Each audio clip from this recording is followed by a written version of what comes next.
What have we got here then? Take guesses, put them in the comments. Don't guess if I've already told you in another video. That's cheating. Right, I'll get the cover off and let you see. This car's been in storage since about 2017. Previous owner was ill and the car was laid up. She unfortunately passed away, and it passed to her husband, and then he's ill as well, so he's been unable to drive it. I bought it a while ago off them. I've had quite a few of these. Nice car, about 170 horsepower, plenty of torque, 5-speed box, 4-wheel drive. Probably had about 30 of these, probably had more in S2 and other shapes. It's original patina of an old man who's tried to, fill some of the stone chips, but it looks like he's used some sort of pen you write your Christmas cards with, rather than actually paint matched. So it will need some paint work if you wish. It really just needs a bit of a light overhaul, cam belt and a service to probably get it back on the road. We'll need an MOT, of course. Aftermarket wheels, they're growing on me slowly. They're not the aeros it should have on. You can still get those online. Yeah, normal front wing rust. If you've watched the Avant video, you'll see I mentioned that the Avant's got good wings. These, I'd say that was surface. Might need a little bit of a patch on it, not a great deal. I can supply at additional cost fiberglass wings. I've made some moulds there for these cars and the cabriolets. Right, we'll dive under and take a look then. I just hope it shows up enough.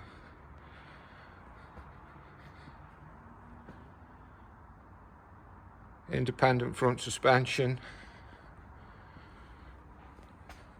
some nice big calipers, twin piston G60s, these versions, same as fitted to some of the S2s.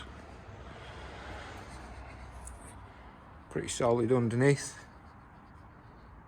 You can see we'll go down one side, back down the other. Sorry about the lighting. I haven't yet worked out on this phone how to get the torch on, and I can't hold the torch with my other hand and hold the phone.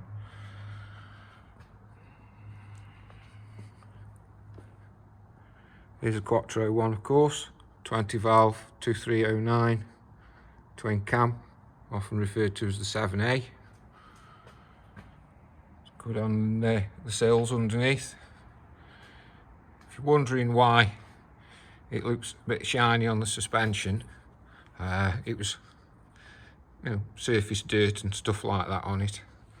So I've spent quite a while with a wire brush and various other things, little steam cleaner, try and get some of the dirt off to assess the subframe. Subframe's really solid front and back.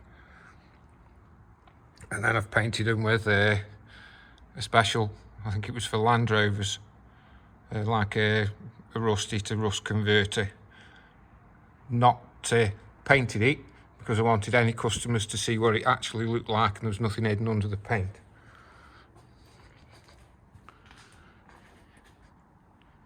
I'll go back down the other side. Again, sill's good. I have painted some of the lines underneath, just as they were got a bit of surface flaking on. Wire brushed that off first.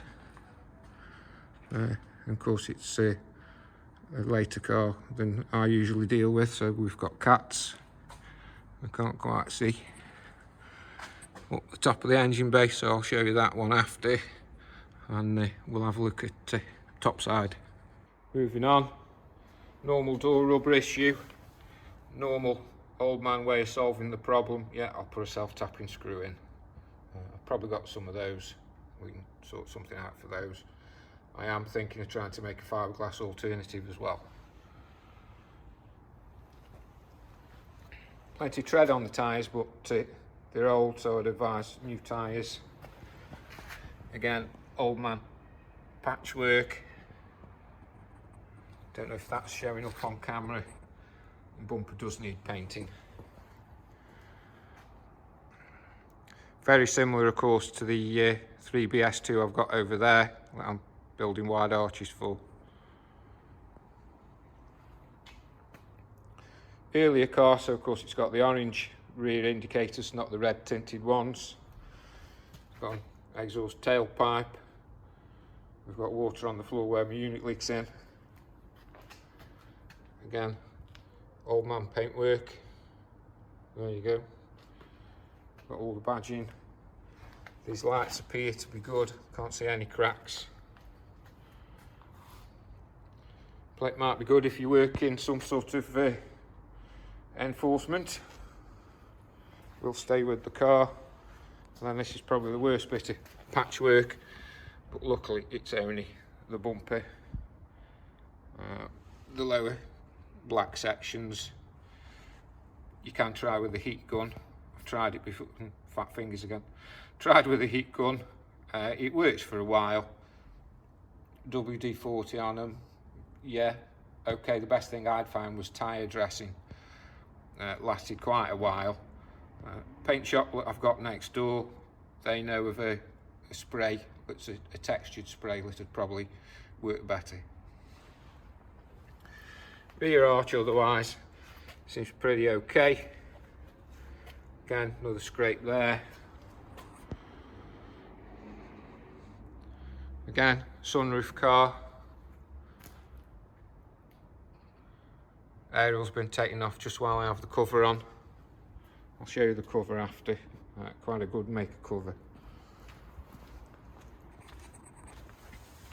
Only real bit of sort of structural bodywork is somebody has decided to jack it up wrong on the sill. Easy enough to get pulled out. That front wing again, a little bit of rust, not a great deal. And you can see there, clean the suspension, ready for painting, but as I've said, I'm not painting it myself. I want anyone, prospective buyers, to see what's there. Nothing's been hidden. Right, let's have a look under the bonnet. Packed in quite tight here. 5-cylinder, 20 valve, twin cam. Similar sort of engine to the S2 engine. These can be turboed with quite a bit of work. If you so wish, then you've got like an S2 replica. All the S2 suspension parts will fit, so you can change the 5 stud hubs. You can make a proper S2 replica. You have to change the bonnet, the grille, the front bumper.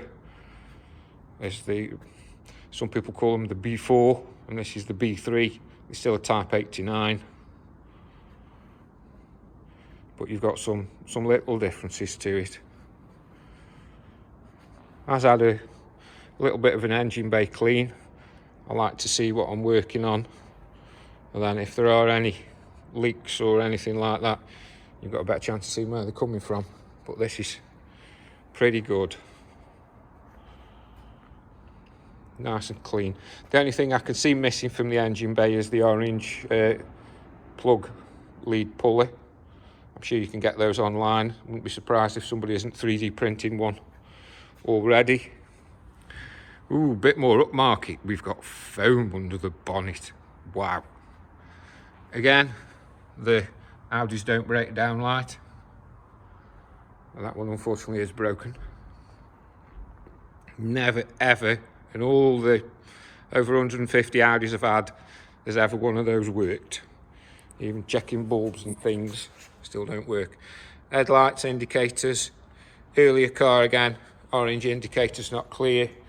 You can pick clear ones up, replicas on a certain auction website, but they're not sponsoring me, so I'm not sponsoring them either. Interior next. Still got the original cover. I think that's got an original wheel underneath. Pretty clean inside. Pretty clean. That's just a reflection of my light.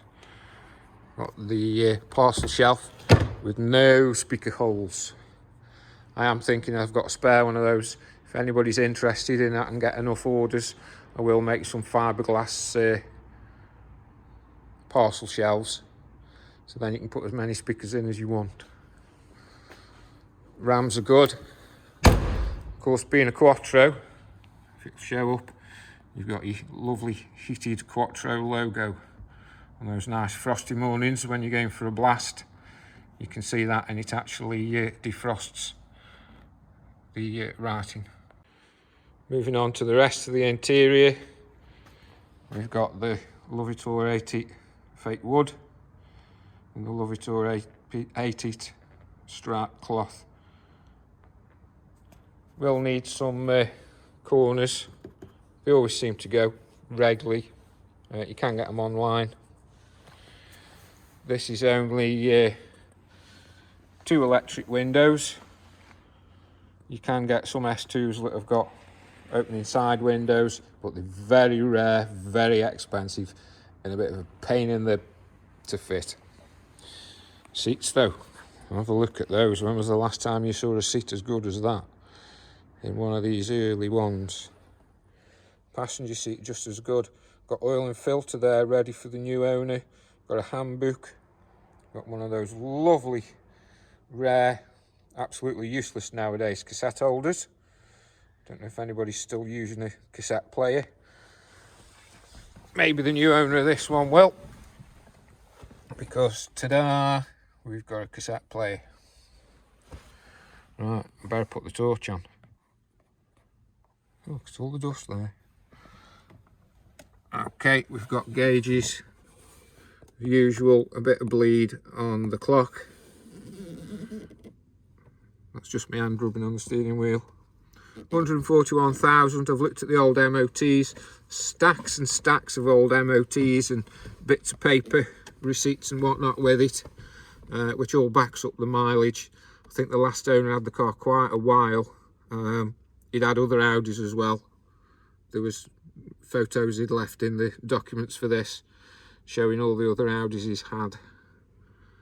A bit of a shame really, but I'm sure it'll happen to me one day, and there'll be somebody selling off all my Audis and all the parts.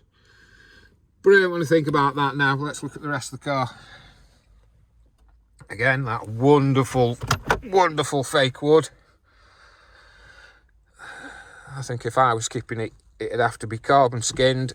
If I was modifying, or at least paint it piano black, might be a better option. Original mats in as well. Headlining, if it'll show, actually a good headlining for a coupe. Reasonably clean. No sag.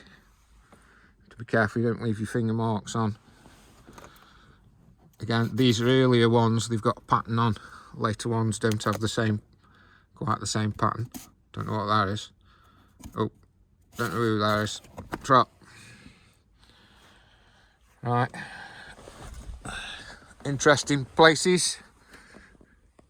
So younger viewers, you won't really need to worry about the back seat. Or maybe you will. Nice and clean again. There's the aerial, taking it off as just fitting the cover. Mats again in the back.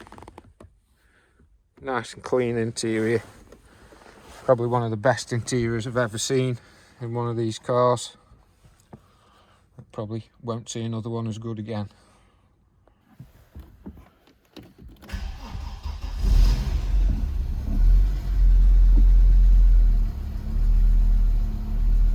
Okay, that's a start from cold. Been a few weeks since I started it up. The battery had gone flat, so I have had to put another battery on just to jump start it.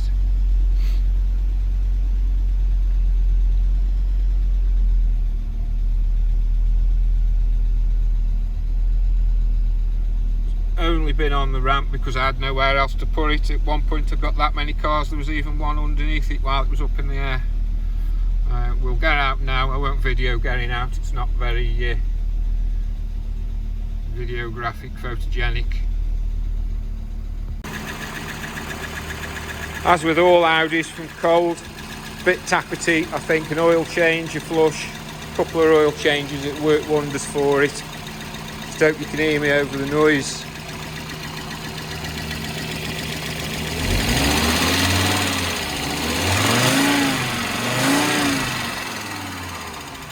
I have let it warm up first, not that daft. Overall, a nice, easy project for somebody. Could get done over winter, be a nice summer car. It's advertised on my website, www.chaseclassiccars.co.uk. You can just email, give me a ring, I can give you some more details and you can come and view. Thanks for watching, don't forget to subscribe.